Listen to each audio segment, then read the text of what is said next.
Want you to be in the same good community, এবং same good community আসার জন্য you have to have seriousness. এই seriousness এর প্রমাণ কি?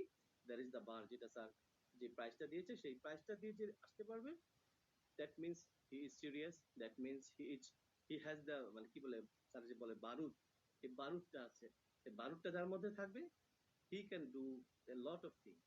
সো স্যার আমি আর বেশি সময় নেব না, আপনাকে অনেক থ্যাংক ইউ ধন্যবাদ সো মাচ আমাকে কথা বলার ভাই। জন্য, সময় দেওয়ার জন্য। আসসালামু আলাইকুম। আমরা একটা ক্লিয়ার মেসেজ পেয়ে গেছি অলরেডি। তো অনেক ব্রেভ মেম্বারদের কথা শুনেন, আই হোপ ওভারঅল যদি আপনি জিনিসটাকে সামারাইজ করেন, এক একজন এক একটা পার্সপেক্টিভ থেকে বলছে, এবং ইটসেলফ এই মানুষগুলোর কিন্তু এই যে রাত জেগে আপনার সাথে এই সময়টা দিচ্ছে, বিকজ আমরা ওই জিতাও ফিলোসফিতে বিলিভ করি যে আপনি আসলে তার 1 টাকার বেনিফিট হবেন।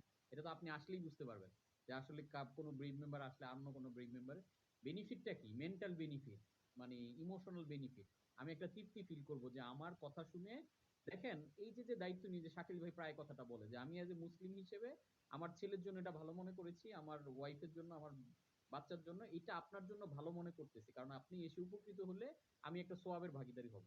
আর আমার কথার কারণে আপনি এসে যদি ক্ষতিগ্রস্ত হন, এটার কারণে কিন্তু আমি আরো বদদোয়া পাবো আপনার, বা আপনি এসে আমাকে বলবেন যে ভাই আমাকে এখানে নিয়ে আসছেন, আমার তো লস হইলো। তো আমরা যারা এই যে বলছি সবাই কিন্তু দায়িত্ব নিয়ে, বিকজ এখান থেকে ভালো কিছু সবাই পেয়েছে বিদেই বলতেছে। আদারওয়াইজ দেখেন এরা এসে লাইভে বলতেছে, এমন না রেকর্ডিং আমি ধরে বেঁধে তাদেরকে একটা কাউন্সিলিং করে রেকর্ড করে দিছি, তা না, লাইভে এসে নিজেরা নিজেদের জাস্ট অর্জনগুলো, অভিব্যক্তিগুলো ব্যক্ত করছে। তো আমরা এবার যাচ্ছি রাফসান ভাইয়ের কাছে, উনিও আমাদের ব্যাচ 5 এর সাথে আছেন। তো রাফসান ভাই আপনার ব্রেইভের জার্নির অভিজ্ঞতা শেয়ার করুন। আসসালামু আলাইকুম স্যার। সালাম। স্যার প্রথমেই গ্র্যাটিটিউড, এটা আমি সবসময়ই আপনার প্রতি এটা প্রকাশ করেই করতেই হবে। যতদিন বেঁচে আছি প্রতিবার যতবার সুযোগ হবে আপনার প্রতি আমার গ্র্যাটিটিউড। আপনি এমন অবস্থা থেকে আমাকে তুলে নিয়ে আসছেন, যেটা আসলে এটা অবশ্যই আল্লাহ তুলে নিয়ে আসছে আপনাকে ওসিলা করে। আচ্ছা, এখন আমি একটা স্যার জিনিস শেয়ার করব সবার সাথে। সেটা হচ্ছে যে অনেকদিন আগে আমি একটা প্রিয় একটা অ্যানিমেটেড গান ছিল, যেটার নাম হচ্ছে ফ্লাই অর ডাই। এটা রক মাফিয়ার একটা গান। তো এইখানে একটা জিনিস দেখানো হয়েছে, মানে একটা লার্নিংটা আমার খুব ইন্টারেস্টিং লাগছে, যে একটা ইচ্ছা পূরণ মেশিনে একজন খারাপ ব্যক্তি উঠছে এবং সে পুরো শহরটাকে পয়জন করে লাল করে দিচ্ছে। এবং কিছুক্ষণ পরেই গানটাতে দেখা যায় যে ঠিক সেম মেশিনে একটা ভালো মানুষ উঠছে এবং পুরো শহরটাকে সে ব্লেসিং এ ভরে দিয়েছে, সবুজে ভরে দিয়েছে। তো এখান থেকে যেটা বুঝি, যে আমার যেটা মনে হয়েছে যে আসলে মানে টাকা, আপনি যেটা বললেন একটু আগে, টাকাটা একটা মেশিন, টাকাটা একটা টুল। এটা কার হাতে যাবে সেটার উপর ডিপেন্ড করে টাকাটা ভালো না মন্দ সেটা সংজ্ঞায়িত হবে। তো স্যার যেটা করেন আসলে ওই টাকাটাকে পজিটিভলি ইউজ করার জন্য আমাদেরকে আগে প্রস্তুত করেন, একজন সৎ মানুষ হিসেবে আমাদেরকে গড়ে তোলেন।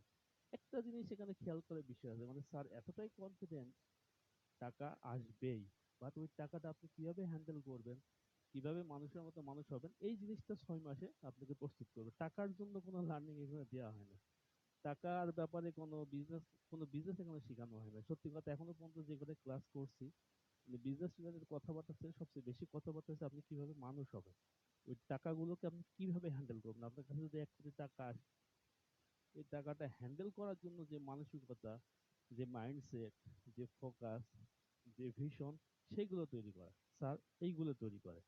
সো আমি এই জাস্ট এই 3 মাস ক্লাস করে আমার ভিতরে যে পরিবর্তনগুলো আসছে, ইটস আনবিলিভেবল। মানে আমি নিজেকে বিশ্বাস করতে পারি না। আমি গত 2 সপ্তাহে যে পরিমাণ রিসার্চ করছি একটা বিজনেসকে ইস্টাবলিশ করার জন্য বা বিজনেসটাকে দাঁড় করানোর যে ড্রাইভটা দিছি, এই ড্রাইভটা আমি গত 20 বছরে দিতে পারিনি। এবং আমি যে প্ল্যানগুলো করছিলাম যে আগামী 5 বছর করব, বিলিভ মি সেটা আমি গত 2 সপ্তাহে করছি। এটা আশ্চর্য, কারো কাছে আশ্চর্য না, লাগে। এখন যারা শুনতেছে তাদের কাছে অবিশ্বাস্য লাগবে, বাট ব্রেভরি এমনই, এটা অস্বাভাবিক কিছু না যে ব্রেভের সবাই এইভাবে করে। মানে এইটা কেমনে হয়েছে আমি জানি না। ইভেন এই কোর্স করার ভিতরে আমি একটা ইন্টারন্যাশনাল সার্টিফিকেট অর্জন করছি, ট্রান্সফরমেশন লাইফ কোর্স, যেটা অর্জন করাটা কতটা কঠিন সেটা স্যার জানে, এটা আমিও টের পাইছি। আসলে ও তাদের প্রত্যেকটা ক্রাইটেরিয়া ফুলফিল করে পরীক্ষা দিয়ে একটা ট্রান্সফরমেশন লাইফ কোর্সের সার্টিফিকেট অর্জন, এটা আমি ব্রেভ ব্রেভ করা অবস্থাতে যে সাহসটা অর্জন হয়েছে, সেই সাহস থেকে আমি এনরোল করে ইংলিশে কোর্স, যেটা আমি ইংলিশে একসময় ভয় পাইতাম, সেই ভয়টা আমি কাটিয়ে উঠছি এবং কাটিয়ে উঠে সেটাতে কোর্স করে ইন্টারন্যাশনালি সার্টিফাইড হয়েছে। এটা অ্যামাজিং বিষয়। আরো অ্যামাজিং বিষয় হচ্ছে যে এই 3 মাসে আমি 3টা বই লিখে ফেলছি, মানে I can believe myself, who am I. মানে এত প্রোডাক্টিভ হয়ে যায় আমাদের ব্রেইন, ব্রেইন যে কি পরিমাণ কাজ করতে পারে, ব্রেইন কোর্সটাকে শুধু ব্রেইনে দেওয়া মাত্র আপনার ব্রেইন বারুদ হয়ে যাবে, লিমিটলেস হয়ে যায়, স্পিডি হয়ে যায়। এই কারণে হলো ব্রেইভের এই মজাটা মানুষ আসলে এনজয় করে। এই জন্য স্যার প্রতিবার যখন আপনার সাথে কথা বলার সুযোগ হয়, আমি প্রথমেই আগে গ্র্যাটিটিউড প্রকাশ করি, thank you very much sir. এবং এই গ্র্যাটিটিউড প্রকাশ করে আমি শেষ করছি, যেহেতু অনেকে কথা বলবে, আমি আর বেশি সময় নিচ্ছি না। Thank you very much sir. Rafsan ভাই, তো রাফসান ভাইদের ব্যাচ মাত্র 3 মাস 3.5 মাস হয়েছে, এখনো পুরো ব্রেক শেষ হয়নি। তো এবার আমরা যাব শিশির ভাইয়ের কাছে। মির্জা শিশির ভাই, উনি হচ্ছে আমাদের ব্রেক ব্যাচ 4 এর মেম্বার। অনেক ব্যক্তিতে থাকা একটা অবস্থা থেকে খুবই, যে আপনাদের এইখানে আমি জানি অনেকেই আছেন যারা ঋণে জর্জরিত, স্ট্রাগল, প্রবলেম, এগুলো নিয়ে অনেকভাবে মনে করতেছেন আর কোনো সলিউশন নাই। ঠিক আপনাদের মতো ওরকম, যেমন আমি ছিলাম, ঘুরে আসছি, দাঁড়াইছি ঘুরে। তো ওরকমই শিশির ভাই ওই জায়গা থেকে আহ ঘুরে আসা একজন, ব্রেভের থ্রুতে তার লাইফের টোটাল ট্রান্সফরমেশনটা হয়েছে। তো এখন উনি ব্রেভের থ্রুতে আমাদের একাডেমির একজন ডেডিকেটেড মেম্বারের মতো হয়ে গেছেন। অনেকে জানতে চাচ্ছিলেন যে কবে নেক্সট ব্যাচ শুরু হচ্ছে। অলরেডি আমাদের ব্যাচের রেজিস্ট্রেশন চলতেছে, ব্যাচ 6। আপনারা 15 তারিখে আপনাদের ওরিয়েন্টেশন ক্লাস হবে। ফেব্রুয়ারি 20 তারিখে আমরা কক্সবাজারে যাব, এবং ফেব্রুয়ারি 22 তারিখে আমরা কক্সবাজার 2 রাত আমরা ওইখানে থাকবো, এবং 2 দিনে আমরা 5টা ট্রেনিং করবো, ইন ডেপথ লার্নিং এ থাকবো, একসাথে সমুদ্রে নামবো, একসাথে সাঁতার কাটবো। একটা দারুণ একটা এনভায়রনমেন্টের মধ্যে দিয়ে যাবে একটা। সো এবার শিশির ভাইয়ের কাছে যাচ্ছি। আসসালামু আলাইকুম। Thank you so much sir, আমাকে সুযোগ দেওয়ার জন্য অনেক অনেক ধন্যবাদ। আসলে আপনার সাথে যে কোনো ভাবে যুক্ত থাকাটাই আমার কাছে সবচেয়ে বড় একটা ব্যাপার, এবং আমার প্রত্যেকটা মুমেন্ট আমার কাছে সৌভাগ্যের একটা চাবিকাঠির স্পর্শ মনে হয়। তো স্যার, আমাকে কি শোনা যাচ্ছে? হ্যাঁ হ্যাঁ, শোনা যাচ্ছে, ক্লিয়ার দেখা যাচ্ছে। সো আমার আমার ব্যাপারটা হচ্ছে, খুব একটা বেশি দিন হয়নি সে ব্যাচ 4 শুরু হয়েছিল। অনেকেই হয়তো বা জানেন, তারপরে আমি আবার রিপিট করছি, আমাকে স্যার সুযোগ দিয়েছে বলার জন্য, যারা নতুন তারা হয়তো বা জানেন। আজকে যে শিশিরকে আপনারা এখানে ক্যামেরাতে হাস্যোজ্জ্বল বা প্রাণবন্ত দেখছেন, এটা আজ আজ থেকে 8 মাস আগের ওই সময়টা কিন্তু এমন ছিল না। কারণ আমি যে সময়টায় ব্রেভে জয়েন করেছিলাম, তখন আমার অবস্থাটা খুবই বাজে, একটা ব্যাড শেপ থেকে আমার ব্রেভের জার্নিটা শুরু হয়। এবং এই জার্নিটা শুরুর পিছনের গল্পেতে আমি আবার আমার আমার ওয়াইফকে আমি ধন্যবাদ জানাই, কারণ আমি কোনো না কোনো ক্রমে স্যারের ক্যাশ মেশিন বইটা পড়ছিলাম। তো আমি দীর্ঘ 17 বছরের মানে সেই গ্রাজুয়েশনের পরে আমি আর কোনোদিন বোধহয় একটা বই 2টা পেজও পড়িনি। তো এনিহাও আমার হাতে ক্যাশ মেশিন বইটা আসার পরে আহ, কিভাবে যেন কিনলাম, আবার কিভাবে যেন পড়া শুরু করলাম। এটা মনে হয় আল্লাহ তাআলা প্রদত্তই একটা ব্যাপার। তো এই ক্যাশ মেশিন বইটা যখন আমি পড়া শুরু করলাম, 2 পেজ 3 পেজ করে পড়তে পড়তে খুব মজা লেগে গেল, এবং প্রত্যেকটা পেজ মনে হচ্ছিল স্যার আমার লাইফের সাথে প্রত্যেকটা চ্যাপ্টার আমার লাইফটা নিয়ে আপনি লিখেছিলেন। তো ক্যাশ মেশিন বইটা পড়ার পরে এভাবে, এই যে আজকে যারা গ্রোথ চ্যালেঞ্জে যারা জয়েন করেছিলেন, আমি ওই বইটা পড়ার পর এমন একটা মনুষ্য অবস্থার মধ্যে দিয়ে আমি যাচ্ছিলাম, তার আমি একটু বলি, যদিও স্যার যদি অ্যালাউ করে। বলেন। তো ওই সময়টা এমন একটা সময় যে মাত্র আমি বিভিন্ন বিজনেস থেকে বিশাল বিশাল অঙ্কের লস, এবং আমার আমার ছেলে মেয়ে দুটা আল্লাহর রহমতে খুব ভালো স্কুলে পড়ে। তো সেখানে অলমোস্ট 3 মাস প্লাস তাদের আহ, বেতনটাও বাকি পড়ে গিয়েছিল, স্কুল থেকে নোটিশ দিচ্ছিল। তো আমার বাসার রেন্টাল নিয়েও সমস্যা হচ্ছে, বিভিন্ন ধরনের সমস্যার মধ্যে দিয়ে। এবং আমার উত্তরাতে একটা অফিস ছিল, সেটাও ছেড়ে দিয়েছিলাম।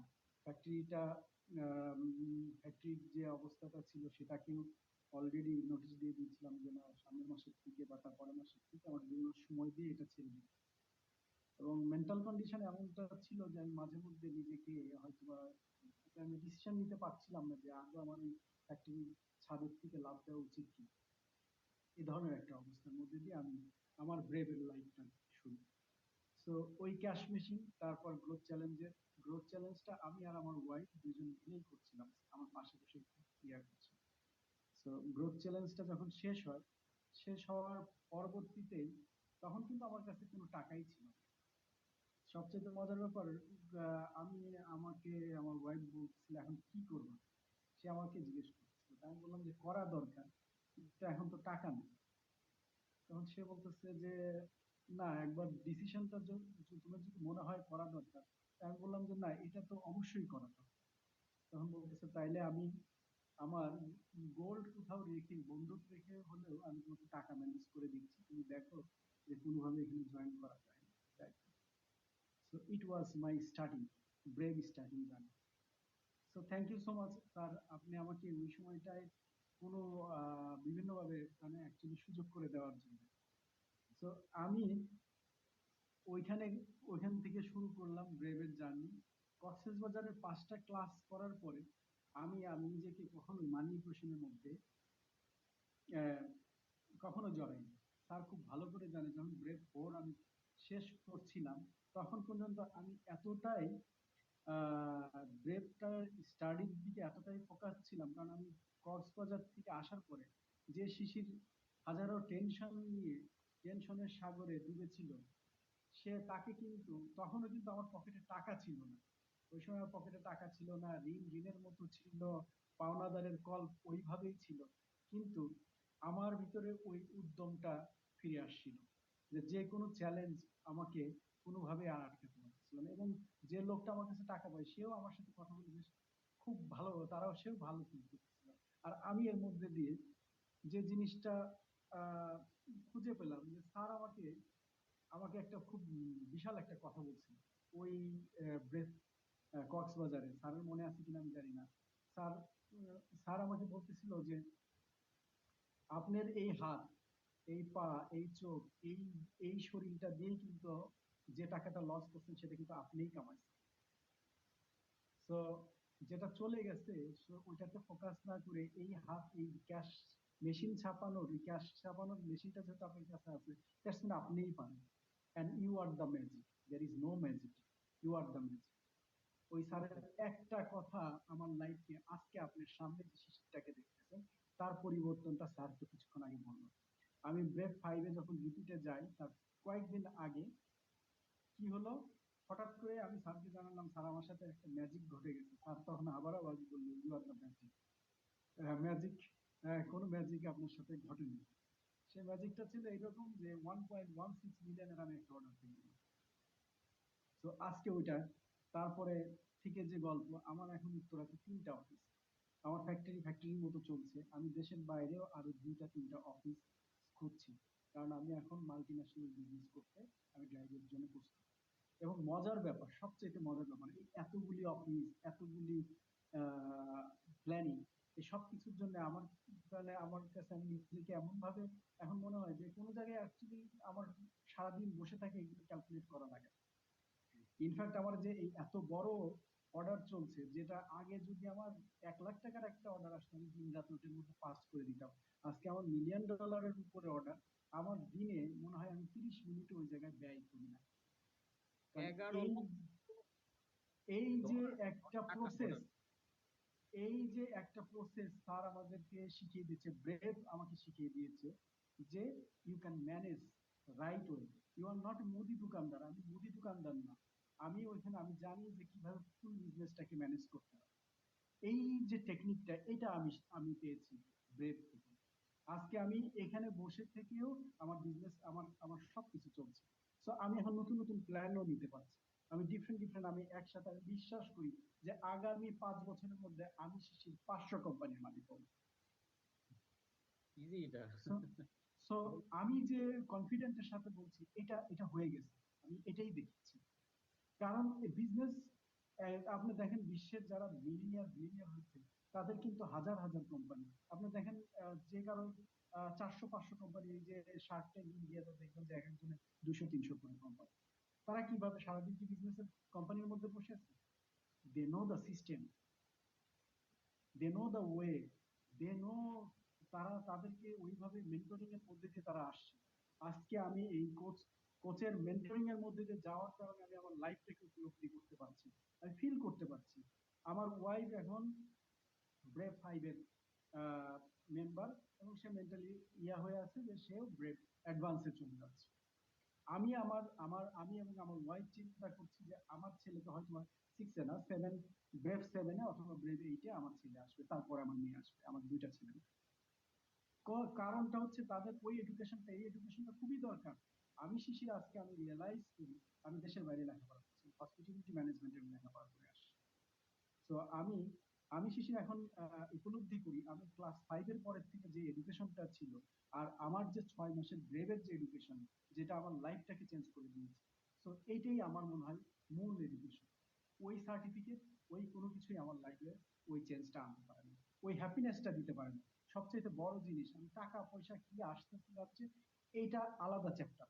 আর আমি যে জিনিসটা ফিল করি যে আমি আমার ওয়াইফের সাথে, আমার ওয়াইফ আমার সাথে, আমার ছেলে মেয়ে আমার সাথে, বা আমি তাদের সাথে যে মোমেন্টটা এনজয় করতে পারি, this is ultimate. Everyone wants, কারণ আমি তো মেন্টালি সুস্থ, আমি হ্যাপি। আমি তো আমি যে কোনো সমস্যা আসলে পরে সেটা আমি খুবই সুন্দর মতো হাসি ভাবে এটাকে একসেপ্ট করতে পারি, আমি সুন্দর মতো এটাকে ডিল করতে পারি। এইটা তো আমি ব্রেভ থেকে শিখতে পেরেছি। তো এটা আসলে অনেক বড় পাওয়া। কিছুদিন আগের একটা ঘটনা ছিল, আমি সরি আমি অনেক বেশি সময় নিয়ে ফেলছি, ঠিক আছে। যে আমার আমার গাড়ি, আমি আর আমার ওয়াইফ আসতেছিলাম, এমন সময় হঠাৎ করে আমি রাইট জায়গা দিয়ে যাচ্ছিলাম, এক ট্রাক এসে রাত্রে বেলায় একটা সাইড থেকে মেরে দিল, একবার গাড়ির একটা সাইড ভোঁচকায় গেল। তো ওই মুভমেন্টটা চিন্তা করেন তো, আপনি থাকলে কি করতেন? আমি জাস্ট কয়েক সেকেন্ডের মধ্যে জাস্ট দেখলাম আমার ওয়াইফ ঠিক আছে, আমি ঠিক আছি, গাড়ির থেকে নামছি, ট্রাক ড্রাইভার কিন্তু ভয়ে সে সাইড করে দাঁড়ায় গেছে। রাত 2টার সময় কথা, যে ও তো প্রিপেয়ার হয়ে আছে যে আমি এখন নেমে হয়তো ওরে আরো 3-4টা গাড়ি ওকে আটকায় ফেলছে, যে সবাই মিলে ওকে মারবে, এমন একটাই। আমি যখন ওই ড্রাইভারকে বললাম, তুমি কি বাবা তুমি কি ঘুমায় গেছিলে, আমি ওর দিকে হাসি দিই। তো এই যে হাসিটা, ওই মোমেন্টটা আসা, তাকে ডিল করা, ওই ড্রাইভারটা চলে গেল, সেই ড্রাইভারটাকে আমি করে দিলাম। তো সেই ড্রাইভার আবার ব্যাক করে এসে সে আমার অফিসে এসে সে ক্ষতিপূরণের টাকা নিয়ে আসছে, যে স্যার আমি তো আপনি অনেক ক্ষতি করে ফেলছি, স্যার আমাকে মাফ করে দেন। আমি তখন তার হাতে টাকাটা দিয়ে বললাম যে আপনি কষ্টের টাকা, এটা আপনাকে আমি রিসিভ করছি, বাট আপনি টাকাটা রেখে দেন। সে আমার পা ধরে মানে চিৎকার করে কান্না। এই যে ফিল, ওই সময় হয়তো বা তাকে ধরে আমি 2টা চর দিতে পারতাম, বা তার কাছ থেকে আমি আমার ক্ষতিপূরণ আদায় করতে পারতাম, কিন্তু এই যে ফিলিংসটা, এটা কি আমি কোনো সময় পাইতাম? এই যে ডিফারেন্ট থিঙ্কিং, এই যে philosophy, feel the feelings of others, sir always আমাদেরকে শেখায়। স্যার আমাদেরকে শিখায় কিভাবে আরেকজনকে জিতাইতে হয়, কিভাবে পজিটিভ থিঙ্কিং করতে হয়, তো কিভাবে আরেকজনকে ওই গুড ফিলটা দিতে হয়। তো এই জিনিসটাই ব্রেভ। ব্রেভ অ্যাকচুয়ালি একটা কমপ্লিট কোর্স, যেখানে আপনি আপনার লাইফ আপনার হ্যাপিনেসও পাবেন, একই সাথে অর্থনৈতিক মুক্তিও পাবেন। স্যার সরি আমি অনেক সময় নিয়ে ফেলেছি, না, অনেক ইটস ওকে শিশির ভাই, হ্যাঁ। আই হোপ পুরোপুরি অ্যালাইন So, আমাদের so, অডিয়েন্সের যে জিজ্ঞাসাগুলো so থাকে যে আমার কাছে মনে হয় যে আপনি ব্রেভের জন্য প্রস্তুত হন। এই যে আমি এই কথাটা বলার ঠিক কিছুক্ষণ আগে, 10 মিনিট আগে, আমার খুব ক্লোজ রিলেটিভ উনি আমাকে কল দিয়েছেন, খুব ক্লোজ, খুবই ক্লোজ রিলেটিভ, মানে বলার মতো না, আমার ফ্যামিলি মেম্বার। একজন আমাকে কল দিয়েছেন যে সে গতদিন আপনাদের সাথে সেনা ইয়ার অনুষ্ঠানে সে 5টা পর্যন্ত ছিল। তো সে আমাকে কল দিয়ে এক কথায় জিজ্ঞেস করতে বলছে যে আচ্ছা, তোমাকে আমি জায়গায় দেখছি, তুমি এটার মধ্যে আসো আমি জানি, এখন তুমি আমাকে বলো যে আমার কেন ব্রেভ করা দরকার, এক কথায় অ্যান্সার দিই। আমি বলছি আপনার ফ্যামিলিকে যদি হ্যাপি রাখতে হয়, আপনার ফিউচার, আপনার বাচ্চার জন্য আপনার ব্রেভ করা দরকার। সে বলছে যে আমি আমার অ্যান্সার পেয়ে গেছি, thank you so much. So আমার Unbelievable। আম- মানে এটা আমি মনে করি অডিয়েন্সরা যারা শুনতেছে তাদের কাছে মনে হইতে পারে যেগুলা কি বলতেছে, মানে হাউ ইজ ইট পসিবল। এটা possible because of the learning. পৃথিবীতে আজকে যা কিছু হইতেছে সব লার্নিং। আপনি আমি কেউ কথা বলতে জানতাম না, আপনি আমি কোনো কিছু করতে, আমরা হাঁটতে জানতাম না, আমরা খেতে জানতাম না, কি খেতে হয় কিভাবে খেতে হয়, সবকিছু আমরা শিখেছি। তো কিভাবে